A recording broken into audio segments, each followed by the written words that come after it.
બાવળાની અંદર બળિયાદેવમાં એક નવનિર્મિત નદીનું આજે નિર્માણ ભારતીય જનતા પાર્ટી દ્વારા કરવામાં આવ્યું છે। આજે ભારતીય જનતા પાર્ટીએ કહ્યું હતું કે અમે દરેક ઘરમાં પાણી પહોંચાડીશું। આજે દરેક ઘરમાં બળિયાદેવમાં પાણી છે। લોકો એવું કહેતા હતા અમારે પીવાનું પાણી નથી મળતું, પીવાનું પાણી છે, સાથે સાથે આખા ઘરમાં પાણી છે। ભ્રષ્ટાચારે માજા મૂકી છે। આજે ભારતીય જનતા પાર્ટીના નેતાઓ કરોડો રૂપિયાનો ભ્રષ્ટાચાર કરી નાખ્યો છે, ત્યારે આજે બળિયાદેવની હાલત આવી છે।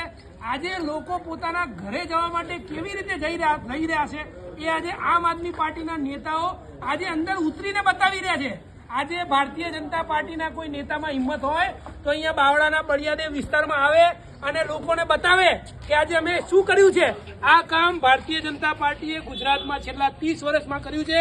આજે તકલીફ અને વેદના એ છે કે ભારતીય જનતા પાર્ટીના નેતાઓ અભણ છે તો બધાને ખબર છે, પરંતુ જે નેતાઓ ભણેલા ગણેલા છે એ પણ તાળીઓ વગાડે છે।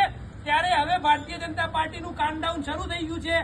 આજે 2027માં ભારતીય જનતા પાર્ટીની સરકાર ગુજરાતમાં બનતી નથી અને આમ આદમી પાર્ટીને લોકો સમર્થન કરશે, કેમ કે આજે જ્યારે ભારતીય જનતા પાર્ટીના એક પણ નેતા આજે બાવળામાં નથી દેખાઈ રહ્યા, ત્યારે આમ આદમી પાર્ટીના શહેર પ્રમુખ સંદીપભાઈ હોય, જીતુભાઈ હોય, અમારા પ્રદેશ પ્રવક્તા હિમાંશુભાઈ ઠક્કર હોય, અમારા શિક્ષણ સેલના પ્રમુખ જીતુભાઈ ઉપાધ્યાય હોય, મહિલા નેતા ગૌરીબેન દેસાઈ હોય સહિતના તમામ લોકો આજે સવારથી ગેલોપ્સ ઇન્ડસ્ટ્રીયલ પાર્ક હોય, બળિયાદેવ નો વિસ્તાર હોય કે બાવળાના દરેક વિસ્તારમાં લોકોની વચ્ચે રહ્યા છે। આજે અહીંયા રહેતા લોકોને આજે કમ્યુનિટી હોલમાં શિફ્ટ કરવા પડ્યા છે। આજે કોઈ ખાવાની સુવિધા નથી, ના એમના બાળકોની સ્કૂલ બંધ છે, ઘરડા માણસોને જે તકલીફ છે, મેડિકલ હિસ્ટ્રી છે, એમનો કોઈ ઇલાજ ભારતીય જનતા પાર્ટીના નેતાઓ દ્વારા કરવામાં આવ્યો નથી। ત્યારે આજે આ ગુજરાતના આજે બાવળા લેકમાં આપ સૌનું હું સ્વાગત કરું છું અને ગુજરાતનો વિકાસ આજે બાવળા સહિત સમગ્ર ગુજરાતને બતાવવા માંગુ છું।